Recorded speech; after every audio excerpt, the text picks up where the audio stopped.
यानी कि sericulture is the branch of science which deals with the breeding rearing of the silkworm in order to obtain the silk. यानी commercially जब हम silkworm को grow करते हैं to get the silk we call the branch sericulture. Short form में आप कह सकते हो कि what is sericulture, it is nothing, it is the silk farming.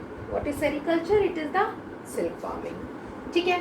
Now, what is sericulture? Breeding and raising of the silkworm in order to obtain silk from the fiber, but commercially, so we call it sericulture. Now, what is silk? यानी silkworm से आपको silk मिलता है। तो silk क्या होता है? वो natural fiber होता है। Silk is obtained from the silk moth and it is the strongest. 1 marks में आता है। It is the strongest natural fiber. और जितने भी fibers है ना, those all are made up of the proteins. यानी ये जो सिल्क वॉर्म है, आप पूरा लाइफ साइकिल पढ़ने वाले हो कि ये सिल्क वॉर्म कैसे हमें सिल्क देगा। ठीक है जी। तो silk is produced from the silk worm and the production of the silk whole of the process the rearing of the silk worm is known as the sericulture. Now we are going to study about कि life cycle of the silk worm. अच्छा, silk के बारे में मैंने 2 बातें बोली, strongest है and मैंने बोला नेचुरल फाइबर है and we get it from the silk moth. Now the life cycle. ठीक है।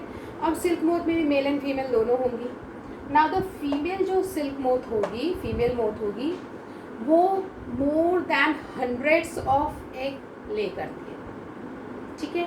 अब जो ये फार्मर्स होते हैं ना, जो सिल्क फार्मिंग करते हैं, वो क्या करते हैं, उन्हीं एग्स को खरीद कर ले आते हैं। ठीक है।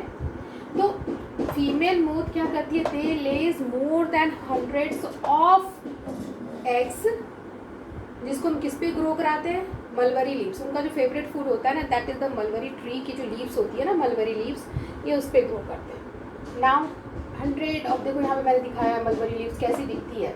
Now 100 of eggs mulberry leave पर आ गई है और ना ये पूरा जो है ये egg almost it takes 8 days to hatch. अच्छा ठीक है। जब हम इस एग को यहाँ डालते हैं ना मलबरी लीफ पे, now we are talking about the silk farming. ठीक है। तो जब हम लेकर के आते हैं, फार्मर्स लेकर के आते हैं इन एग्स को और बहुत साफ़ सुथरी जगह पे, बिल्कुल हाइजीनिक कंडीशन में, बिल्कुल ऑप्टिमम टेम्परेचर में, ठीक है, यानी एक हेल्दी इन्वायरमेंट में, एक ऑप्टिमम टेम्परेचर पे, एकदम हाइजीनिक कंडीशन में वो क्या करते हैं, मलबरी लीव्स को रखते हैं और उस पर ला करके एग को डाल देते हैं। ऑलमोस्ट 8 days लगता है उन एग्स को हैच होने में। ठीक है। तो egg hatches into the silk worm, इसको हम कैटरपिलर भी कहते हैं। अब ये देख लो सिल्क वॉर्म कैसा दिख रहा है, egg changes into the silk worm. Silk worm is also known as caterpillar. Very simple. Now you can see कि बिल्कुल वॉर्म टाइप ये दिख ही रहा है। इसको एग से सिल्क वॉर्म तक का समय लगा 8 days का। इसके बाद इस कैटरपिलर को छोड़ दिया जाता है एकदम फाइनली चॉप्ड मलबरी लीव्स वो लोग रख देते हैं एक ट्रे में, और ये जो कैटरपिलर है वो उसमें 25 to 30 days तक आराम से खाता पीता रहता है और खूब बिगर साइज में ग्रो करता है। ठीक है जी। 25 to 30 days तक ये खाता पीता रहता है, डेवलप होते रहता है, एंड यानी कि this caterpillar goes on developing, ठीक है, on the finally chopped mulberry leaves and they grow bigger in size. ठीक है जी, बड़े हो गए ये लोग। Now this caterpillar changes into the cocoon. ठीक है। अब क्या होता है, इसी कैटरपिलर के अराउंड ये जो कैटरपिलर है ये अपने ना हेड्स को स्विंग करता है लाइक दिस, 8 की तरह स्विंग करता है। स्विंग करने से क्या होता है, एक प्रोटीन रिलीज होती है उसकी। आफ्टर 25 to 30 days की बात कर रही हूँ, कैसे कुकून में चेंज होगा। तो कुकून में चेंज होने के लिए क्या हो रहा है, it starts to swing the head. यानी कैटरपिलर क्या करता है, ये जो कैटरपिलर है वो 8 की तरह अपने हेड को स्विंग करना शुरू करता है, and which helps to weave a net. तो इसी कैटरपिलर के अराउंड क्या हो जाता है, एक नेट टाइप का स्ट्रक्चर डेवलप हो जाता है। ठीक है। यानी caterpillar weaves a net to hold pupa, it swings it head in shape of the 8। ठीक है जी। अब यही जो स्विंगिंग ऑफ द हेड है ना, यही करता है, जब ये स्विंग करता रहता है ना तो प्रोटीन सिक्रीट करता रहता है, और यही प्रोटीन क्या बना देता है, फाइबर बना देता है। जब ये स्विंग करता रहता है तो इसके माउथ से प्रोटीन सिक्रीट होती रहती है और वो एयर के कांटेक्ट में आकर के हार्ड होता चला जाता है और उसी को फिर हम बाद में फाइबर में चेंज कर लेते हैं। तो कहानी कहाँ से शुरू हुई थी? फीमेल मोथ से, देन वो गई एग पे, देन वो गई कैटरपिलर पे। कैटरपिलर ने खूब खाया 25 to 30 डेज, देन उसने क्या बनाया? कोकून। कैसे बनाया? By weaving a net around the caterpillar. अब यही जो कोकून है ना हमारा, अब हमें कोकून मिल चुका है, इसी कोकून के अंदर अब डेवलप होता है प्यूपा। इसी कोकून के अंदर क्या होता है? कोकून हो गया बाहर की कवरिंग और इसी के अंदर डेवलप होता रहता है प्यूपा, एक बाहर की हार्ड कवरिंग। मैंने ये भी तुम्हें बता दिया कि हार्ड कवरिंग क्या हो गई, उसने जो वीविंग की थी वो क्या थी? एक प्रोटीन की लेयर की वीविंग की थी और जो एयर के कांटेक्ट में आके हार्ड होती चली गई। ठीक है, इसके अंदर देखो ये डेवलप हो रहा है प्यूपा। अब इसी कोकून का जो बाहर का लेयर है ना, इसी से हम सिल्क निकाल लेते हैं। अब यहाँ पे दो बातें हैं, या तो ये मैच्योर हो जाए कोकून तो प्यूपा खुद ही होल से बाहर आ जाता है and changes into the female में बने या मेल में बने, किसी मोथ में चेंज हो गया तो ये प्यूपा बाहर चला गया। लेकिन जो लोग प्रोफेशनली करते हैं ना, तो वो कहते हैं कि अगर ये ब्रेक हो जाता है ना, अगर प्यूपा इससे बाहर निकल गया, pupa changes into the adult female और मेल मोथ, तो अगर ये ब्रेक हो जाता है तो इसकी क्वालिटी क्या हो जाती है? ख़राब हो जाती है। तो दैट्स वाई वो क्या करते हैं, जो हमारे सिल्क फार्मर्स होते हैं ना, वो क्या करते हैं? आर्टिफिशियली वो इनको निकलने नहीं देते हैं, वो ब्रेक नहीं होने देते इस कोकून को। ठीक है, वो जब उनको लगता है कि कोकून मैच्योर हो रहा है, अंदर प्यूपा रहने ही देते हैं एंड वो उसको हटा लेते हैं, निकलने नहीं देते, उसी टाइम में वो सिल्क। तो दोनों ही चीज़ें होती हैं। कुछ तो वो जाने देते हैं, क्योंकि अगर वो बिल्कुल ही नहीं मेल एंड फीमेल मोथ बनने देंगे तो फिर आगे से कहाँ से आएगा। लेकिन कुछ वो बिल्कुल ब्रेक नहीं होने देते, बिल्कुल हेल्दी कंडीशंस में रखते हैं। Now again see from the pupa you get the moth. अब मोथ मेल एंड फीमेल दोनों ही हो जाएगी। अगेन फीमेल जो होगी मोथ, हाँ आस्क द क्वेश्चन। ये जो फिर प्यूपा होता है, ये फिर जब ये अगर निकाल लेते हैं उनको तो फिर वो नहीं और जन्म नहीं पकड़ते। We are talking about the rearing of the silkworm, जिसमें आपने देखा कैसे फीमेल मोथ से लेके more than hundreds of egg lay हुई थी, फिर उसको मलबरी पे हमने ग्रो किया था, 8 दिन में एग हैच हुआ था, उसके 25 to 30 डेज की साइकिल थी। फिर आपको क्या मिला था? कैटरपिलर, यानी फीमेल मोथ, एग, कैटरपिलर ने खूब खाया पिया, then you got the pupa. Pupa किसके अंदर बना था? कोकून के अंदर बना था। This was the whole story. Now अब कोकून आपको मिल चुका है, नाउ अब स्टोरी शुरू होती है cocoon to the silk. Cocoon से लेके सिल्क हमें कैसे मिलेगा?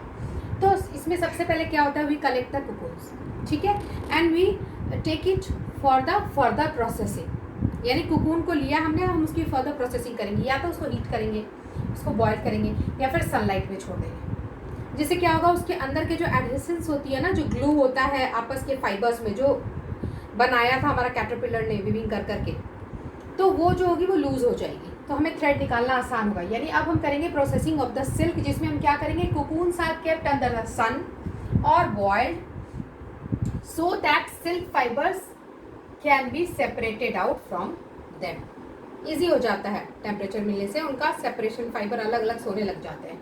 These fibres are known as the raw silk. अभी हम इसको कहते हैं रॉ सिल्क, क्योंकि इसमें भी फर्दर काम और होना बाकी है। देन हम क्या करते हैं? अभी इस रॉ सिल्क का हम करते हैं रीलिंग, यानी उसको पतले फाइन थ्रेड्स में बनाना।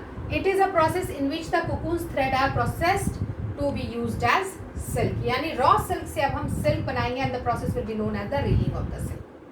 अब ये कैसे करते हैं? With the help of some special machines होती है, जिसकी मदद से हम क्या करते हैं? इस रॉ सिल्क को चेंज कर देते हैं प्योर सिल्क। ठीक है, सिल्क की थ्रेड मिल गई आपको। ठीक है, नाउ अब यही जो आपको सिल्क की थ्रेड यानी सिल्क के जो फाइबर्स मिले हैं, इनको हम स्पन करते हैं। Now this silk fibres spun into the silk thread.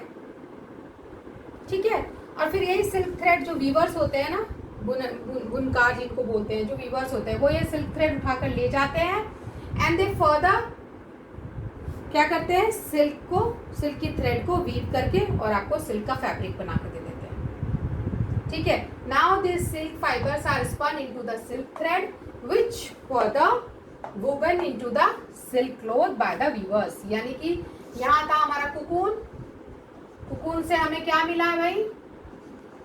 Raw silk, यानी कि सिल्क फाइबर बहुत सारे सिल्क फाइबर्स को मिलाते हैं ना, बहुत सारे सिल्क फाइबर्स की लेयर्स को मिलाते हैं, तो हमें मिल गया सिल्क का थ्रेड अब यही सिल्क थ्रेड को क्या करते हैं, by the weaving process we get the silk fabric. ये पूरी कहानी खत्म। Last but not the least की डिस्कवरी सिल्क की कहाँ हुई थी, चाइना में हुई थी। सिल्क की डिस्कवरी कहाँ हुई थी, चाइना में हुई थी। और लेकिन अब तो हम भी, इंडिया इज अ बहुत अच्छा प्रोडक्शन होता है सिल्क का इंडिया में भी, यानी कि ये जो सेरीकल्चर है, सिल्क फार्मर्स है, हमारे इंडिया में भी काफ़ी लोग हैं जो सिल्क फार्मिंग करते हैं, बहुत अच्छा बिजनेस करते हैं इंडिया ना। एक चीज़ होती है प्योर सिल्क और आर्टिफिशियल सिल्क, बहुत अच्छा है। क्वेश्चन आता है 2 मार्क्स में, प्योर सिल्क कौन सा है जो आप किससे लेते हो, सिल्क मोथ से। ठीक है, सिल्क मोथ आपने क्या कहा कि मैम इसकी जो फाइबर है वो बनी होती है प्रोटीन की, है ना, बोला था ना मैंने कि सिल्क की जो फाइबर है वो किससे बनी हुई थी, प्रोटीन की। लेकिन जो ये आर्टिफिशियल सिल्क होते हैं ना, ये हमें मिलते हैं प्लांट से। तो प्लांट में क्या पाया जाता है, सेलुलोज। तो आर्टिफिशियल सिल्क किससे बनता है, सेलुलोज से, इसलिए सस्ता होता है और ये महंगा होता है। अच्छा, इन दोनों का अगर पहचानना हो कि प्योर सिल्क और आर्टिफिशियल सिल्क में डिफरेंस क्या है, तो देखो मैंने कहा कि प्योर सिल्क जो बना होता है वो बना होता है प्रोटीन से। हमारा बाल भी, हेयर भी हमारा बना होता है प्रोटीन से। तो जब आप हेयर को जलाते हो तो एक अजीब सी स्मेल आती है ना हेयर के जलने की। तो अगर वो प्योर सिल्क होगा तो लगेगा जैसे कहीं पे हेयर जल रहा है, वैसी स्मेल आएगी। लेकिन अगर वो आर्टिफिशियल सिल्क होगा तो उसको जलाने की स्मेल आएगी जैसे कहीं पेपर जल रहा हो, कोई कार्डबोर्ड जल रहा हो। ठीक है, क्यों, क्योंकि जो हमारा आर्टिफिशियल सिल्क है वो किससे बना हुआ है, सेलुलोज से बना हुआ है। तो इसकी स्मेल जो होगी, स्मेल से you can just differentiate between the pure silk and artificial silk. Pure silk क्या हो गया भाई, उसकी स्मेल कैसी होगी, like the burning of the hair. और हमारा जो आर्टिफिशियल सिल्क होगा उसकी स्मेल कैसी होगी, like the burning of a paper, cardboard. Now the chapter is done. तो पहले हमने पढ़ा था वूल का प्रोडक्शन पूरा डिटेल में फर्स्ट पार्ट में, एंड सेकेंड पार्ट में हम पढ़ रहे थे how do we get the silk from the silk moth, and whole of the story is done. Hope you like it.